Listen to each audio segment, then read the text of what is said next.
Did you know your phone has a secret button that could actually save your life? Or someone else's? Most people have no idea it's even there. Press your power button 5 times fast, and your phone jumps into emergency SOS mode.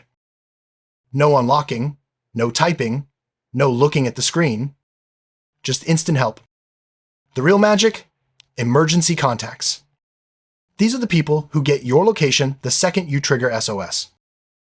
On iPhone, open the Health app, tap your profile icon, then Medical ID Edit, scroll to Emergency Contacts, and tap the green plus to add your people.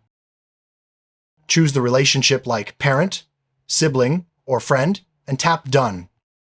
On Android, it's usually under Settings, Safety, and Emergency Contacts. Once they're set up, they'll automatically get a text with your location if something happens. Some phones go even further. They can sound a loud alarm, or even start recording video in the background. So if you can't speak, there's still proof, and help is on the way. Imagine this. Your kid's walking home late, or you're out jogging and something goes wrong. One quick press, and help knows exactly where you are.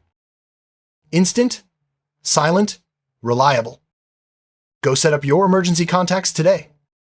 It only takes a few minutes, but that one tiny button could make a huge difference. And don't forget to show your kids this trick too. One tap could really save a life.